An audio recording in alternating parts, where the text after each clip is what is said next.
नमस्कार दोस्तों, आप सभी का स्वागत है आपके अपने YouTube चैनल शांत निकेतन में। आज हम हिंदी व्याकरण के तहत व्यंजन को पढ़ेंगे। इसके पहले हमने वर्ण को पढ़ा और उसके तहत स्वर पढ़ा और स्वर के ही अगले पार्ट वर्ण के ही अगले पार्ट आज हम व्यंजन को पढ़ेंगे। लेकिन उन सबसे पहले आपसे निवेदन है, क्षमा प्रार्थी हैं कि हम वीडियो को कंटिन्यू नहीं कर पा रहे हैं, जिस कारण आपको असुविधा भी हो रही है। लेकिन बहुत ही जल्द आप सबसे अनुरोध है कि बहुत ही जल्द सभी वीडियोस कंटिन्यू होने लगेंगी, इसलिए आप प्लीज़ तब तक थोड़ा सा इंतज़ार कर लीजिए। सारी वीडियोस एकदम बाकायदा अच्छे तरीके से कंटिन्यूस हो जाएंगी, सब बहुत बढ़िया तरीके से क्लास चलने लगेंगी। बस थोड़ा सा है प्रॉब्लम, टेक्निकली प्रॉब्लम है थोड़ा सा, इस वजह से वीडियोस कंटिन्यू नहीं हो पा रही हैं। आपकी असुविधा का ख्याल हमें है, हम पूरी कोशिश कर रहे हैं कि आप ये समस्या बहुत जल्द समाप्त हो जाएगी। तो आज हम चलिए पढ़ते हैं व्यंजन। व्यंजन हमने पढ़ा था स्वर, इससे पहले स्वर को पढ़ा था और वर्ण के बारे में जाना था। अगर जो भी वो वीडियो नहीं देखे हैं तो वो उसकी लिंक हम आपको डिस्क्रिप्शन बॉक्स में दे देंगे, आप वहाँ से वो वीडियो प्राप्त कर सकते हैं। इसके साथ ही अगर आपने अभी तक वीडियोज़ को लाइक नहीं किया है तो प्लीज़ लाइक करें, एक बार चैनल सब्सक्राइब करें ताकि सभी वीडियोज आपको मिल सकें।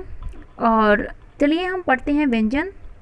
व्यंजन जो है वह स्वर की तरह, व्यंजन जो है वह स्वर की तरह स्वतंत्र नहीं होते। स्वर क्या होते हैं? स्वतंत्र होते हैं।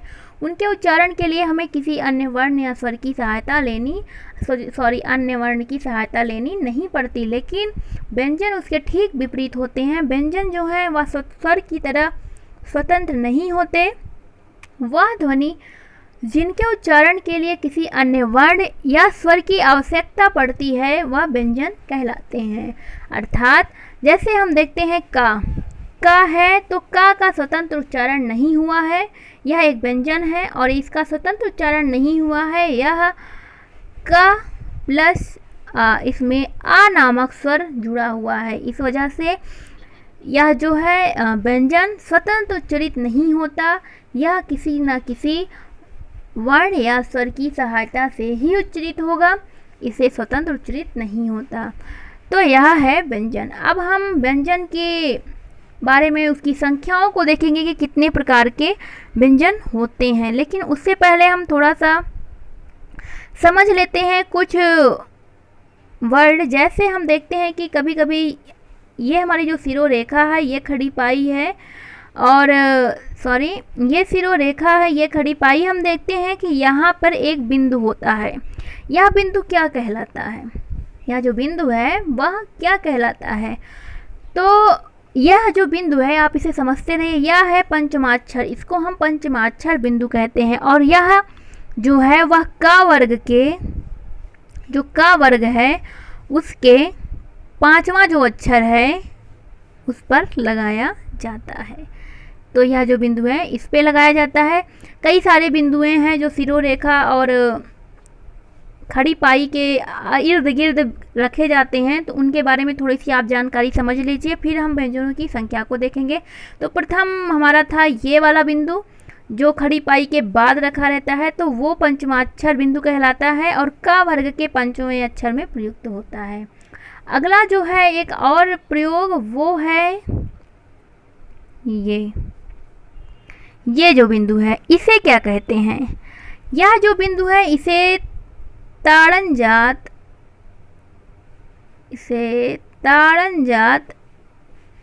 या उत्क्षिप्त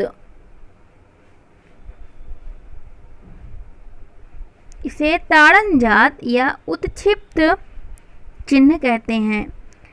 यार फेंका हुआ, ये इसका एक तरीके से आप थोड़ा सा इसकी परिभाषा समझ लीजिए। उत्क्षिप्त चिन्ह क्या होते हैं? ऐसे वर्ण जिनके उच्चारण के समय जीवा, मतलब इन्हें फेंका हुआ चिन्ह भी कहते हैं, जैसे फेंक के कोई चीज़ बोलना। तो ऐसे वर्ण जो होते हैं, ऐसे वर्ण जिनके उच्चारण के समय जीवा क्या होती है, बहुत झटका लगता है जीवा को बोलते समय, बहुत ऐसे लगता है जैसे फेंक के बोले जा रहे हों बहुत ज़्यादा। तो उत्क्षिप्त, फेंक के, बहुत ज़्यादा फोर्स के साथ उच्चरित होते हैं। तो ऐसे वर्णों को क्या बोल देते हैं? उत्क्षिप्त वर्ण या फेंका हुआ या ताड़नजात वर्ण। तो यह जो है वही ताड़नजात वर्ण का चिन्ह है। और हम जानते हैं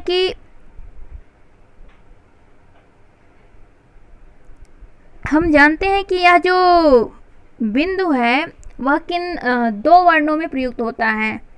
पहला तो है ये और दूसरा है ये, इसमें प्रयुक्त होगा। लेकिन ये अभी प्रयुक्त नहीं हुआ, ये टा वर्ग का तीसरा और चौथा वर्ण है। आपको पता है यह टा वर्ग का तीसरा और चौथा वर्ण है। अभी इसमें हमने इस बिंदु को प्रयोग नहीं किया। ये क्या पढ़ा जाएगा, डा और ढा। ये भी क्या है, डा और ढा। यह टा वर्ग का है चिन्ह, टा वर्ग का वर्ण है यह। लेकिन जब हम इसमें ये बिंदु लगा देंगे तब ये क्या पढ़ा जाएगा, अड़ा अढ़ा, अड़ा अढ़ा, अड़ा अढ़ा। पहले ये डा ढा था, लेकिन जब बिंदु लग गया तो ये पढ़ा जाएगा अड़ा और अढ़ा। तो इन्हें, ये जो दो वर्ण हैं इन्हें उत्क्षिप्त वर्ण भी कहते हैं। यह जो बिंदु है उत्क्षिप्त वर्ण का चिन्ह है। और इसे उत्क्षिप्त या ताड़नजात या फेंका हुआ, इसे द्विगुण भी कहा जाता है। द्विगुण व्यंजन, इन्हें द्विगुण व्यंजन भी कहा जाता है। आप इन्हें ध्यान में रखें कि ये द्विगुण व्यंजन भी कहलाते हैं। क्यों? क्योंकि ये दूसरा रूप धारण करते हैं। दूसरा रूप क्यों? क्योंकि ये डा से अढ़ा में बनते हैं, अढ़ा में, ढा से अढ़ा में बनते हैं। इस वजह से इन्हें द्विगुण भी कहा जाता है। दूसरा रूप धारण करने के कारण, दूसरा गुण धारण करने के कारण इन्हें जो है वह द्विगुण कहा जाता है। तो यह तो था दूसरा प्रकार बिंदु का। तीसरा प्रकार हम देखेंगे, यह है हमारी सिरोरेखा, यह है हमारी खड़ी पाई, और तीसरा जो है वो है ये। इसे क्या कहते हैं, यह क्या कहलाता है? तो इसको हम देखें तो यह कहलाता है अनुस्वार। हम सबको पता है यह जो बिंदु है वह अनुस्वार कहलाता है। और यह जो अनुस्वार होता है वह हमेशा स्वरों पर ही इसका प्रयोग होता है, हमेशा स्वरों पर प्रयोग होगा। अब आप ये नहीं कह सकते कि मान लीजिए हमने लिखा कंबल, तो ये तो का के ऊपर प्रयोग हुआ। लेकिन हम जानते हैं कि कोई भी व्यंजन बिना स्वर की सहायता के बोले नहीं जाएंगे। इसलिए कोई भी व्यंजन बिना स्वर की सहायता के नहीं बोले जाते। इस वजह से यह का के ऊपर हमें लगा हुआ प्रतीत हो रहा है, लेकिन यह लगा कहाँ है, आ के ऊपर, आ के ऊपर। तो इस तरह इसे जो है वो बोलते हैं, इसे जो है वो बोलेंगे कि यह जो है इसे बोलेंगे अनुस्वार, अनुस्वार कहलाएगा। ये अनुस्वार है, ये और अनुस्वार है, और यह हमेशा स्वरों के साथ ही प्रयुक्त होता है। तो अगला हम देखते हैं, अगला जो है वह है, यह रही हमारी सिरो रेखा, यह थी खड़ी पाई। और अगला हमारा प्रयोग है ये, अगला हमारा प्रयोग है ये सिरो रेखा और खड़ी पाई के जस्ट आगे जो चिन्ह लगे होते हैं, जो बिंदु रखा होता है, वो क्या कहलाता है? तो हम देखते हैं कि जो यहाँ पे जो चिन्ह रखा है वह क्या कहलाएगा, यह नुक्ता कहलाता है। यह क्या कहलाता है दोस्तों? यह नुक्ता कहलाता है। और किसी वर्ण के पहले लगा हुआ जो भी बिंदु होता है वह नुक्ता कहलाता है। नुक्ता एक अरबी फारसी भाषा से निकला हुआ शब्द है, नुक्ता। और यह जिन वर्णों पर लगता है वे वर्ण हैं का, ख,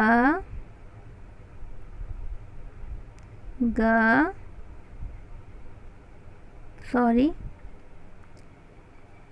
एक मिनट,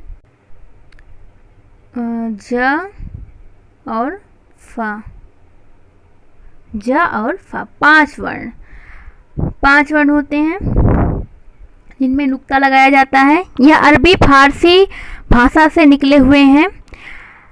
और एनसीईआरटी जो है वह 3 को मानती है। एनसीईआरटी जो है वह 3 वर्णों को ही मानती है, जिसमें हमारा आ जाता है जिसमें हमारा है खा, खा और जा और फा। खा, जा और फा को जो है वह एनसीईआरटी मानती है। तो एनसीईआरटी जो है वह 3 ही वर्णों को मानती है, खा, जा और फा। नुक्ता जो होते हैं यह एक संघर्षी वर्णों के अंतर्गत आते हैं, क्योंकि इनको बोलते समय थोड़ी सी हवा जो है वह मुख के बाहर निकालनी पड़ती है, जैसे खा, गा, जा, फा, खा। तो इस तरह से थोड़ी सी बोलते समय थोड़ी सी हवा मुख के बाहर निकलती है, इस तरह संघर्ष करते हुए ये वर्ण बोले जाते हैं, इस कारण इन्हें संघर्षी वर्ण कहा जाता है। तो हमने देख लिया यह 4 प्रयोग थे जिन्हें जो बिंदु के माध्यम से 4 प्रयोग हिंदी भाषा में प्रयुक्त किए जाते हैं। अक्सर हम कंफ्यूज हो जाते हैं, इसलिए हमने इन चारों के प्रयोग को आपको अच्छे से बता दिया है। अब हम देखेंगे आगे अपना आगे हम देखेंगे संख्या, वर्णों की व्यंजनों की कितनी संख्या है। तो अगर हम लोग जानते हैं कि व्यंजन की संख्या 33 मानी जाती है, जिसमें से पहला के अंतर्गत हम देखेंगे, इन्हें पहले के अंतर्गत में देखते हैं हम कि जो विभाजन किया गया है इनका, वो हम आपको विस्तार में बताएंगे। उससे पहले हम थोड़ा सा देख लेते हैं। का, खा, गा, घ, अंगा ये का वर्ग के अंतर्गत आते हैं, और स्पर्श व्यंजनों के अंतर्गत ये का वर्ग के तहत का, खा, गा, घ आएंगे। चा वर्ग के तहत चा, छा, जा, झ, इया। टा वर्ग के तहत टा, ठा, डा, और जो हमने पढ़ा था अडा और ढा और अढ़ा और इया, चा, छा, जा, झ, आड़ा। इसके बाद हम पढ़ेंगे ता वर्ग में ता, था, दा, धा, ना। पा वर्ग है, पा वर्ग में पा, फा, बा, भा और मा। इसके बाद आता है अंत्यस्थ व्यंजन। पहला हमने पढ़ा था स्पर्श व्यंजन, दूसरा है अंत्यस्थ व्यंजन जिसके अंतर्गत आता है या, रा, ला, वा, और तीसरा आता है ऊष्म व्यंजन जिसके अंतर्गत आते हैं वर्ण सा, सा, सा, सा और हा।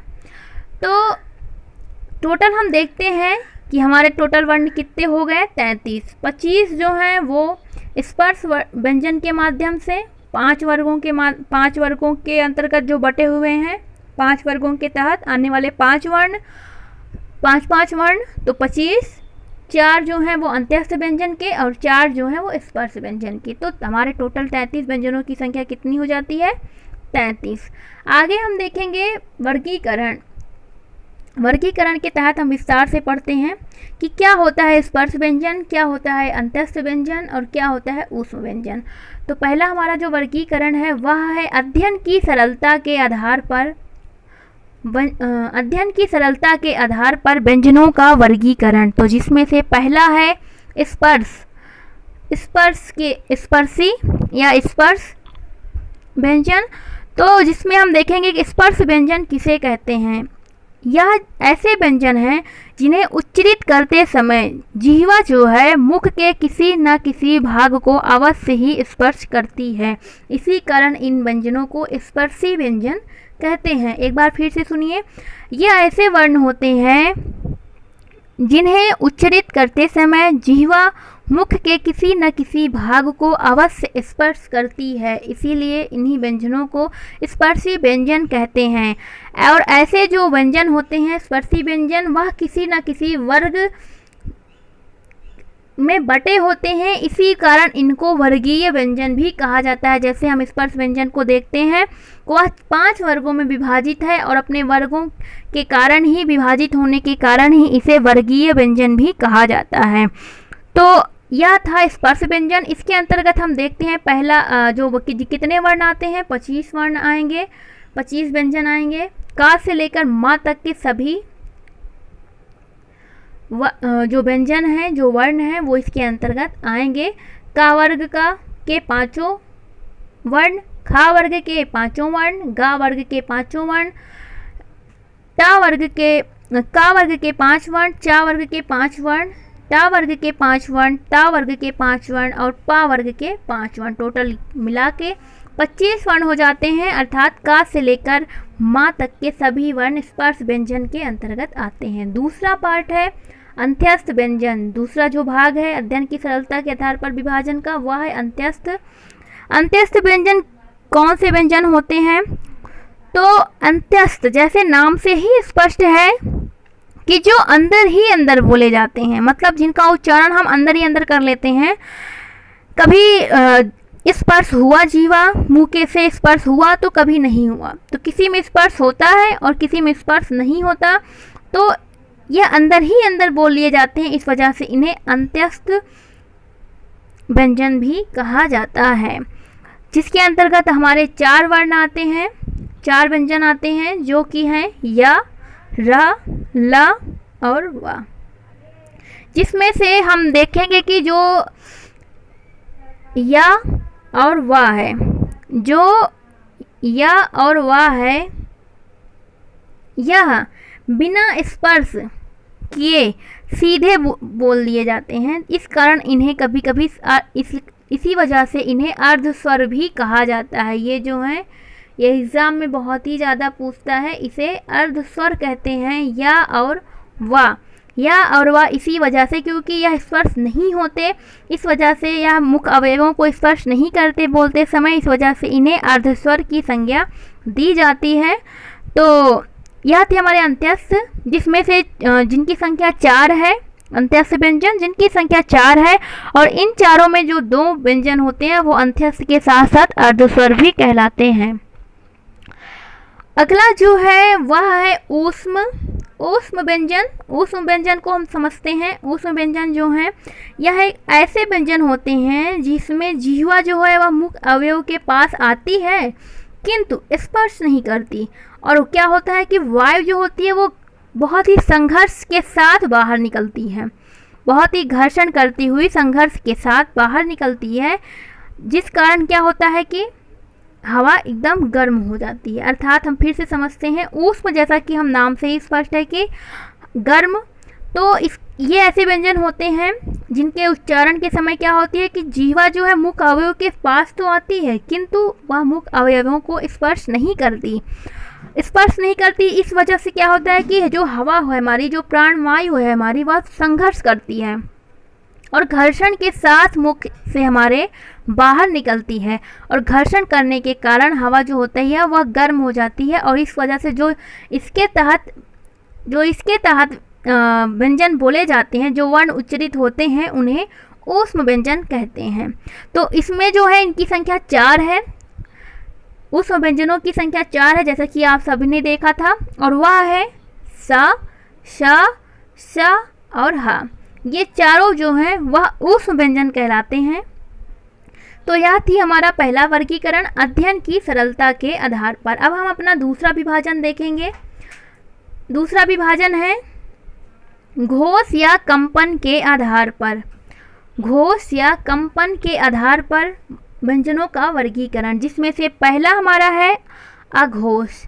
जैसे हमने पढ़ा ही था घोष और अघोष, तो घोष और अघोष यही है घोष या कंपन के आधार पर, मतलब जो बोलते समय जो कंपन होता है उसके आधार पर है कि कौन से वर्णों के उच्चारण के समय कंपन होता है तो घोष हो गया, और जिन वर्णों के उच्चारण के समय कंपन नहीं होता वह अघोष हो जाते हैं। तो हम पढ़ेंगे अघोष को। अघोष ऐसे वर्ण होते हैं, अघोष उन्हें कहेंगे हम जिनके उच्चारण के समय क्या होता है कि कंपन नहीं होता, या तो बहुत कम होता है, या तो बिल्कुल नहीं होगा, या तो बहुत कम होगा। ऐसे जो वर्ण होते हैं जो उच्चरित होते हैं उन्हें अघोष वर्ण कहलाते हैं। जैसे कि अगर हम देखें तो प्रत्येक वर्ग का पहला दूसरा वर्ण जो होता है वह अघोष कहलाता है। इनके उच्चारित होते समय ये जो वर्ण होते हैं उच्चारित जब होते हैं तो इनके उच्चारण के समय कंपन नहीं होता, इस वजह से यह अघोष वर्ण कहलाते हैं। इनकी संख्या 13 होती है। हिंदी किसी भी वर्ण का जो 5 वर्ण है हमारे, प्रत्येक 5 वर्ण के पहले एवं दूसरे वर्ण जो होते हैं वर्ग के पहले, और प्रत्येक जो वर्ग हैं उनके पहले और दूसरे वर्ण जो होते हैं वह अघोष होते हैं। इसके साथ ही साथ हमारे तीनों श, स और स, ये तीनों जो हैं वह भी अघोष वर्ण के अंतर्गत आते हैं। अगला हमारा विभाजन है घोष। या साघोष। पहला तो था अघोष, दूसरा है घोष या साघोष। इसे घोष भी कह सकते हैं और साघोष भी कह सकते हैं। इनकी संख्या कितनी है? 31। कैसे, आप आइए देखते हैं। पहले तो इन्हें कहते क्या है ये तो हम समझ लेते हैं। तो हम जो वर्ण उच्चरित होते हैं और उनके उच्चारण के समय क्या होता है, कंपन या तो साथ में होता है या तो बहुत ज़्यादा कंपन होता है। अर्थात ऐसे वर्ण जो उच्चरित होते समय बहुत ही कंपन के साथ उच्चरित होते हैं या फिर उनमें कंपन की मात्रा ज़्यादा होती है, तो ऐसे जो वर्ण होते हैं वो घोष या सघोष वर्ण कहलाते हैं। इनकी जो संख्या है वह 33 है। समझ लेते हैं 33 कैसे है। पहला, प्रत्येक वर्ग का तीसरा, उसमें कौन सा था? दूसरा और पहला। इसमें कौन सा है? तीसरा, चौथा और पांचवा जो वर्ण होता है वह सघोष कहलाता है। अर्थात प्रत्येक वर्ग का, यानी पांचों वर्ग हैं और उनके तीसरे, चौथे और पांचवें, अर्थात 3 वर्ण। तो टोटल हम जान जाएंगे 15 जो वर्ण हैं, 15 व्यंजन जो हैं हमारे, वह सघोष कहलाएंगे। इनके साथ ही साथ य, र, ल, व जो हमारा अंत्यस्थ व्यंजन है और साथ ही साथ एक ऊष्म व्यंजन ह, यह भी सघोष होता है। इसके साथ ही हम थोड़ा सा और भी समझ लेंगे। सभी स्वर भी यहाँ पर हमको बहुत ज़्यादा ध्यान देने योग्य बात है कि जितने भी स्वर होते हैं, सभी स्वर जो होते हैं वह घोष होते हैं। सभी स्वर घोष कहलाते हैं। तो यह तो था जो विभाजन घोष या कंपन के आधार पर। अगला विभाजन हम देखेंगे प्राण वायु के आधार पर। जो हम बोलते हैं, कोई भी वर्ण उच्चरित करते समय जो प्राण वायु निकलती है उसके आधार पर कि कितनी निकलने वाली जो वायु है कितनी मात्रा में या कम निकल रही है या ज़्यादा निकल रही है, कौन से वर्णों के उच्चारण के समय कम आ रही है, हवा कम ज़्यादा ज़्यादा बाहर जा रही है, तो उसके आधार पर हम देखेंगे। तो 2 वर्गीकरण है, अल्प प्राण और दूसरा है महाप्राण। अल्प प्राण और महाप्राण। हम पहले अल्प प्राण समझेंगे। अल्प प्राण जो है, अल्प प्राण कब होगा? अल्प प्राण, जैसा कि हम इसके शब्द से ही समझ सकते हैं, अल्प प्राण अर्थात प्राण वायु जो है वो अल्प मात्रा में बाहर निकलती है, बहुत ही कम बाहर निकलती है उच्चरित होते समय। तो वे जिन वर्णों के उच्चारण में, तो वे सभी वर्ण क्या कहलाएंगे? अल्प प्राण वर्ण। तो हम जरा देखते हैं कि इनकी संख्या कितनी होती है। इनकी संख्या होती है 30। कैसे होती है ये देखते हैं। प्रत्येक वर्ग का पहला, तीसरा और पांचवा जो वर्ण होता है वह अल्प प्राण होता है। तो इस तरह से हमारे 15 वर्ण यहाँ मिल जाते हैं। इसके साथ ही हमारा अंतस्थ व्यंजन य, र, ल, व, इसके साथ सभी स्वर, और सभी स्वर जो 11 के 11 टोटल स्वर हैं वह भी अल्प प्राण के अंतर्गत आते हैं। और इन्हें जो स्वरों को जो है वो कामता प्रसाद गुरु जी ने कहा था कि सभी स्वर अल्प प्राण होते हैं। इसके साथ सभी स्वर क्या होते हैं? सघोष होते हैं। बहुत ही ज़्यादा ध्यान देने योग्य बातें हैं। तो इस तरह हम देखते हैं हमारे ये 15 और ये 4 19 और ये 11 मिलके टोटल हो जाते हैं 30। तो यह तो था विभाजन हमारा प्राण वायु के आधार पर। पहला अल्प प्राण और दूसरा है महाप्राण। महाप्राण जैसा कि हम समझ सकते हैं, महा प्लस प्राण अर्थात प्राण वायु जो है वो महा अर्थात बहुत ही ज़्यादा बाहर आती है उच्चरित होते समय। तो ऐसे वर्ण जो हैं वो महाप्राण कहलाते हैं। तो इसके अंतर्गत आएगा, इसकी संख्या देख लेते हैं। संख्या है 14। इसके अंतर्गत 14 कैसे है? प्रत्येक वर्ग का दूसरा, चौथा वर्ण जो होता है वह महाप्राण व्यंजन कहलाता है और टोटल हो जाएंगे 10। इसके साथ ही श, श, श और ह, यह 4 व्यंजन भी जो है वो महाप्राण कहलाते हैं। इसके साथ हम एक और ट्रिक जानते हैं कि जब अंग्रेजी में जब हम उच्चारित करते हैं जहाँ एच लग जाता है, जिन वर्णों की स्पेलिंग लिखते समय हम एच यूज करते हैं, एच जिन वर्णों के स्पेलिंग लिखते समय यूज होता है वह अधिकतर महाप्राण व्यंजन ही होता है। जैसे हम का लिखते हैं तो के, खा होता है तो के एच, गा होता है तो जी, घा होता है तो जी एच। तो ऐसे भी हम समझ सकते हैं। ये तो था चलो इंग्लिश के माध्यम से शॉर्ट ट्रिक था आपको समझाने के लिए। लेकिन यह हुआ महाप्राण व्यंजन अगला हम विभाजन देखेंगे उच्चारण के आधार पर। यहाँ पे उच्चारण स्थान नहीं है। ध्यान देने योग्य बात यह है कि उच्चारण स्थान नहीं, उच्चारण के आधार पर यहाँ पर हम बता रहे हैं कि व्यंजनों का वर्गीकरण क्या है। उच्चारण अर्थात बोलना के आधार पर कि कहाँ से वर्ण बोला जा रहा है, मतलब कैसे वर्ण बोला जा रहा है। वर्ण के बोलने के आधार पर हम यह वर्गीकरण देखेंगे, जिसमें से पहला हमारा है स्पर्शी। हमने समझ ही लिया है कि जब बोलते समय जीवा क्या हो, स्पर्श करे। जीवा स्पर्श करती है तो स्पर्शी कहलाते हैं। इनकी संख्या 16 होती है, जिसमें हम देखें तो का वर्ग, टा वर्ग, ता वर्ग और पा वर्ग के प्रथम के 4 वर्ण जो होते हैं वह स्पर्शी कहलाते हैं। दूसरा जो है वह है संघर्षी। संघर्षी किसे कहेंगे, अर्थात जब उच्चारण करते समय हवा संघर्ष के साथ बाहर निकले तो ऐसे वर्णों को संघर्षी वर्ण कहते हैं, जिनकी संख्या 4 है, श, श, श और ह। अगला हम देखेंगे जो वर्गीकरण है वह है स्पर्श या स्पर्श संघर्षी। तो इसका मतलब क्या है कि स्पर्श भी हो और स्पर्श करने के बाद संघर्ष करते हुए प्राणवायु बाहर निकले तो ऐसे वर्ण जो होंगे वो स्पर्श संघर्षी वर्ण कहलाएंगे। संख्या 4 है। चा वर्ग के प्रथम के 4 वर्ण, चा वर्ग के प्रथम के 4 वर्ण जो होते हैं वो स्पर्श संघर्षी वर्ण कहलाते हैं। यह आप ध्यान देते रहें। अगला है नासिक। नासिक अर्थात हवा का ज़्यादा से ज़्यादा जो भाग है वह उच्चारण के समय नासिका से जब निकलती है, नाक से जब निकलती है तो ऐसे जो वर्ण होते हैं उच्चारण के समय उन्हें जो उच्चरित होते हैं उन्हें नासिक वर्ण कहा जाता है। ऐसे वर्णों को नासिक वर्ण कहा जाता है, जिसमें आते हैं जिनकी संख्या है 5। सभी वर्ग का 5वां वर्ण जो है वह, और इसके साथ ही मतलब सभी वर्ग का जो 5वां वर्ण है अंगा, इया, अड़ा, ना, मा, अंगा, अड़ा, इया, ना, मा, यह जो है वो नासिक वर्ण कहलाते हैं। संघर्षहीन वर्ण। संघर्षहीन वर्ण वे वर्ण कहलाते हैं जब जीव जो है, हमारी जो जीवा है वह हवा को स्पर्श नहीं करना पड़ता। उसको जो जीवा है उसे जो जीवा है, जो हवा है उसे संघर्ष नहीं करना पड़ता।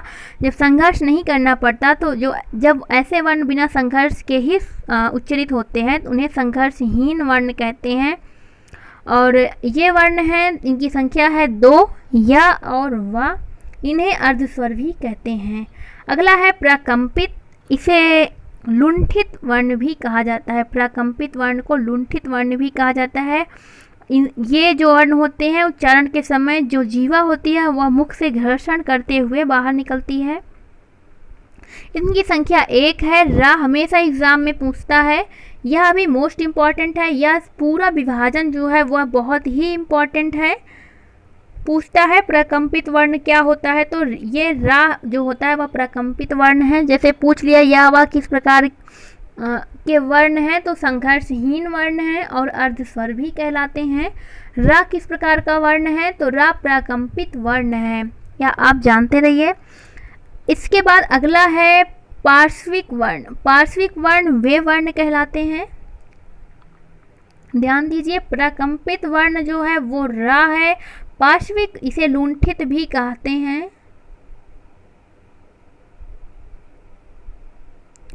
पार्श्विक जो है पार्श्व से बना हुआ है, या बगल या किनारा कह सकते हैं, अर्थात ऐसे वर्ण जिनके उच्चारण के समय हमारी प्राणवायु जो है वो मुख के किनारे किनारे से निकलती है वो उच्चारित करते समय, तो ऐसे वर्ण जो होते हैं वो पार्श्विक वर्ण कहलाते हैं। अर्थात जैसे ला, ला को जब हम उच्चारित करते हैं तो हमारी जो प्राणवायु है वह पार्श्व साइड से निकल जाती है मुख के, तो इस वजह से इसे पार्श्विक वर्ण कहते हैं। अगला है उत्क्षिप्त। हमने आपको पहले ही इसके बारे में बता दिया है कि उत्क्षिप्त वर्ण किसे कहते हैं। ये ऐसे वर्ण होते हैं उत्क्षिप्त वर्ण जिनके उच्चारण के समय जीवा को बहुत ज़्यादा झटका देकर बोलना पड़ता है, इसी कारण ये फेंका हुआ वर्ण भी कहते हैं। और यह 2 प्रकार के होते हैं, इनकी संख्या 2 है, अढ़ा और अढ़ा, अड़ा और अढ़ा 2 है। अगला हम विभाजन पढ़ेंगे उच्चारण स्थान के आधार पर। ये हमारा क्या था, आप कंफ्यूज नहीं हो गया, उसके पहले क्या था, उच्चारण के स्थान पर, अर्थात उच्चारण का तात्पर्य वहाँ था बोलने के आधार पर, और यहाँ पे हम पढ़ेंगे उच्चारण स्थान अर्थात बोलने की जगह के आधार पर। तो बोलने की जगह अर्थात उच्चारण स्थान के आधार पर व्यंजनों का वर्गीकरण पढ़ेंगे।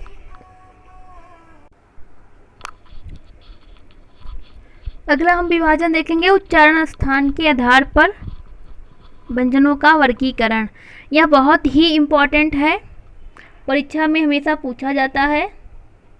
उच्चारण स्थान के आधार पर हमेशा पूछ लिया जाता है कि उक्त वर्ण या उक्त व्यंजन या उक्त स्वर किस जगह से उच्चरित होता है या इसका उच्चारण स्थान क्या है।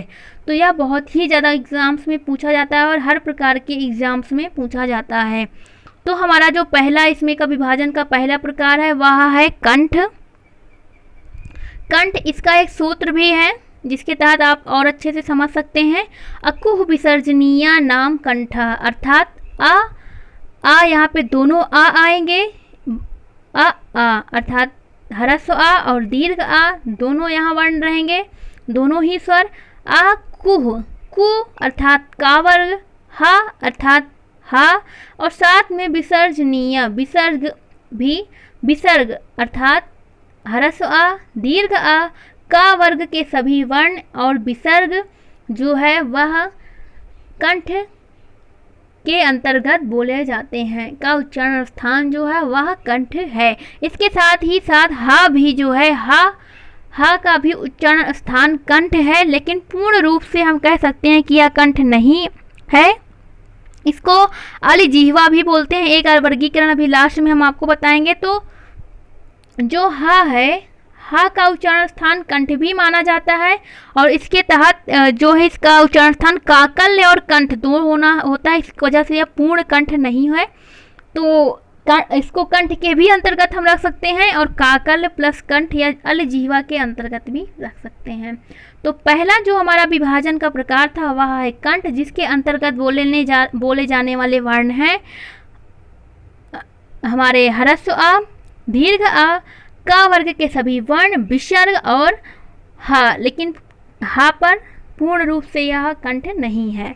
अगला है तालव्य, जिसका सूत्र है इचुव सानाम तालु, इचुव सानाम तालु, जिसके अंतर्गत बोलने जाने वाले वर्ण हैं ह्रस्व ई, दीर्घ ई, चा वर्ग के सभी वर्ण और साथ ही साथ शा और या, यह जो है वह तालव्य वर्ण कहलाते हैं।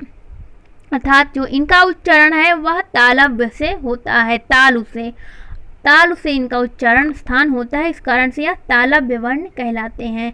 अगला जो है वह है मूर्धन्य, अर्थात मूर्धा से जो वर्ण उच्चरित होते हैं उन्हें मूर्धन्य बोलते हैं, और इनके अंतर्गत आती है री, टा वर्ग, शा और रा, यह जो है वह मूर्धन्य वर्ण कहलाते हैं। इसके अंतर्गत इसका जो सूत्र है वह है ऋटुषाणाम मूर्धा। अगला जो हमारा प्रकार है वह है दंत, अर्थात ऐसे वर्ण जिनका उच्चारण दांत के माध्यम से होता है, दंत के माध्यम से होता है, उन्हें दंत वर्ण कहते हैं, जिनके अंतर्गत हमारी आती है रि, ला, टा वर्ग, अयम सा। जैसे हम उच्चारण करके भी प्रैक्टिकली एक बार देख सकते हैं, रि, ला, टा वर्ग और सा, यह दंत वर्ण कहलाते हैं। इनका जो सूत्र है वह है लृतिल सा नाम दंतः, लृतिल सा नाम दंतः, यहाँ पे थोड़ा सा इधर हो गया है, दंता होगा, लिटिल सा नाम दंता, लिटिल सा नाम दंता। अगला प्रकार है हमारा ओष्ठ। ओष्ठ अर्थात ऐसे वर्ण जिनका उच्चारण ओठ के आधार पर होता है, ओष्ठ के आधार पर उन्हें ओष्ठ बोलते हैं, जिनका सूत्र होगा उपूप धमानीय नाम ओष्ठो, उपूप धमानीय नाम ओष्ठो, जिसमें अंतर्गत, जिसके अंतर्गत आने वाले वर्णों की संख्या है या वर्ण कहलाते हैं ह्रस्व आ, दीर्घ ह्रस्व उ, दीर्घ उ और पा वर्ग उ पू प।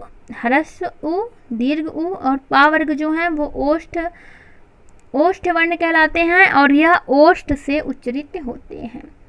अगला जो है वो है कंठ तालव्य, अर्थात कंठ और ताल को मिलाकर जो वर्ण बोले जाते हैं वो कंठ तालव्य वर्ण कहलाते हैं, जिसके अंतर्गत हमारा आता है ए और ऐ। इसका सूत्र होता है ए दै तो कंठ तालु। सातवां हमारा है कंठोष्ठव, अर्थात कंठ और ओष्ठ को मिलाकर जो वर्ण बोले जाते हैं वो कंठोष्ठव कहलाते हैं।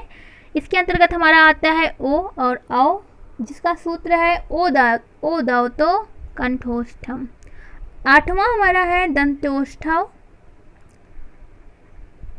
दंतोष्ठव, जिसके अंतर्गत हमारे आने वाले वर्ण हैं व। इसके अंतर्गत जो वर्ण आता है वह है व, ये व है। दंतोष्ठव के अंतर्गत जो दंतोष्ठव जो वर्ण है वह है व।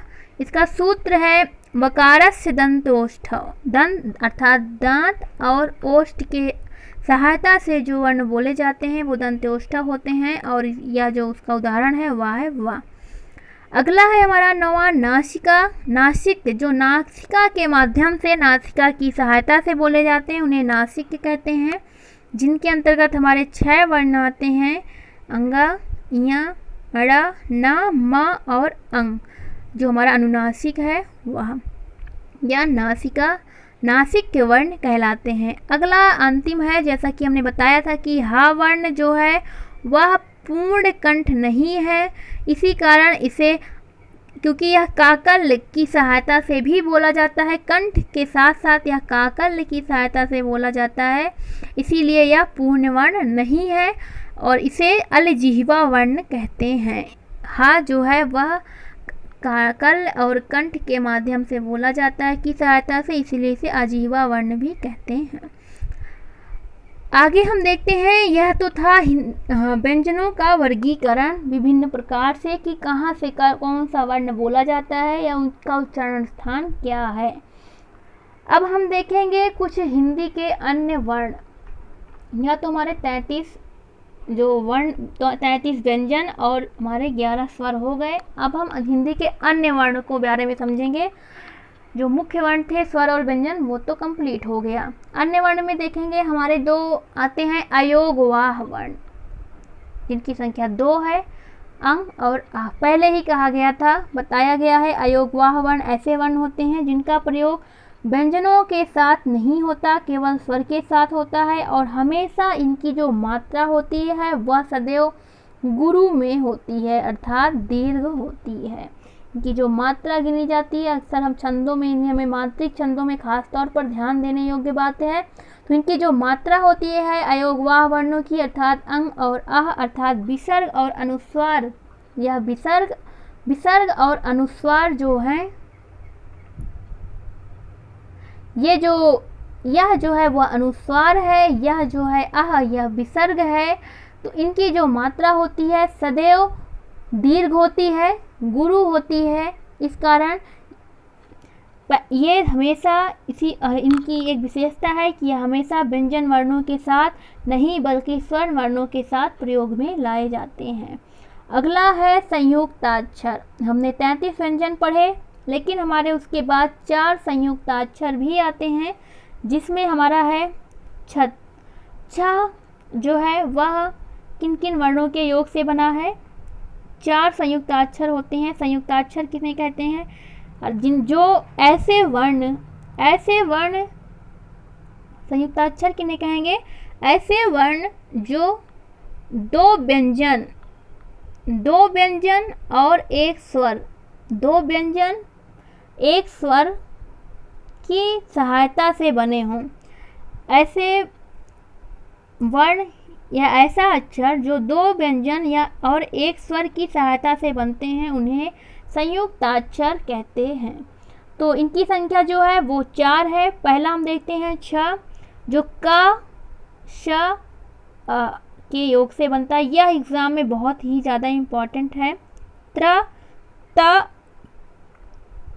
र, प्लस आ के योग से बनता है।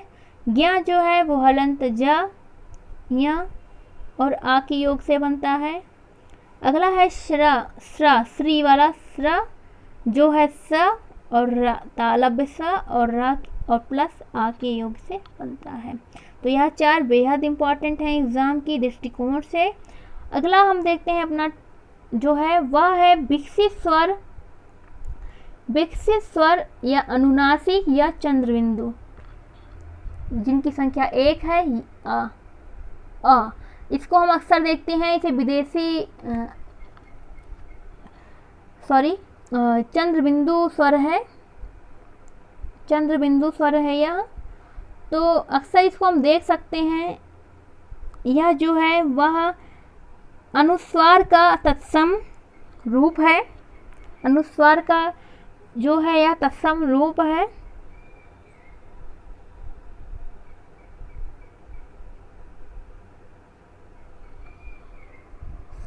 यह अनुस्वार का तद्भव रूप जो होता है वह अनुनासिक कहलाता है।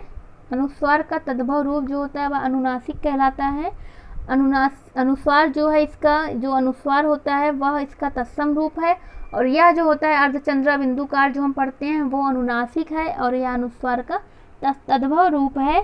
इसकी संख्या 1 होती है। जैसे हम पढ़ते हैं आंगन, इसका उदाहरण है। तो इसमें देखिए चंद्रबिंदु का प्रयोग किया जाता है। अगला है जो विकसित व्यंजन या उत्क्षिप्त द्विगुण या ताड़नजात। तो इनकी संख्या हमने देखी ही थी, 2 होती है, अड़ा और अड़ा। आगे हम देखेंगे विदेशी स्वर या आगत स्वर। इन्हें मेहमान स्वर भी कहा जाता है। इन्हें अर्धचंद्रबिंदु भी प्रकार के यह स्वर होते हैं। तो इसकी संख्या भी जो 2 है जो है वह 1 है। इसका उदाहरण अगर हम देखें जैसे कॉलेज, कॉफ़ी, इन सब में इसका यूज होता है। यह विदेशी स्वर कहलाता है। अगला है विदेशी व्यंजन या जीवामूली ध्वनियाँ या नुक्ता चिन्ह जिनकी संख्या 5 होती है। हमने पहले ही बताया था। क, ख, य, ग और फ। तो इनकी संख्या 5 होती है और यह संघर्षी वर्णों की तरह बोले जाते हैं। थोड़ा संघर्ष के साथ, हवा तेजी के साथ बाहर निकलती है। एनसीईआरटी ने इनकी संख्या 3 ही मानी है, ख, ज और फ। इनकी संख्या 3 मानी है और जबकि यह मूल रूप से यह इनकी संख्या जो होती है वो 5 होती है। यह विदेशी व्यंजन है, जीवामूली ध्वनियाँ हैं।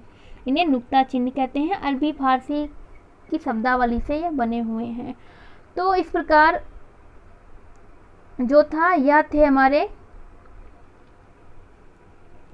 था हमारा व्यंजनों की संख्या एक और है। थोड़ा सा व्यंजनों की संख्या कितनी मानी जाती है, वर्णों की संख्या कितनी मानी जाती है, इसमें थोड़ा विवादित प्रश्न रहता है, बनता है। तो इसके बारे में थोड़ा सा हम समझ लेते हैं।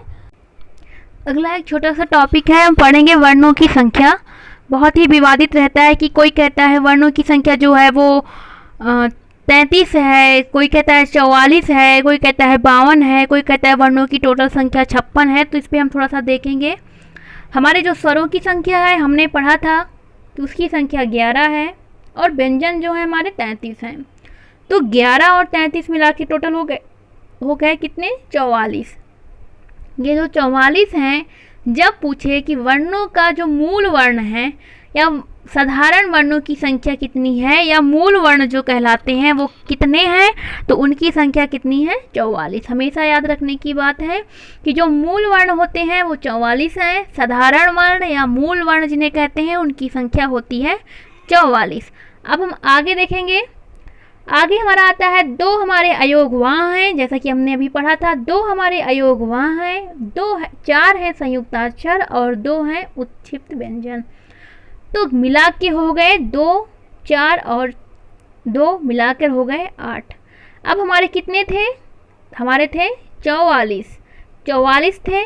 44 प्लस 8 कितने हो गए, टोटल हो गए 52।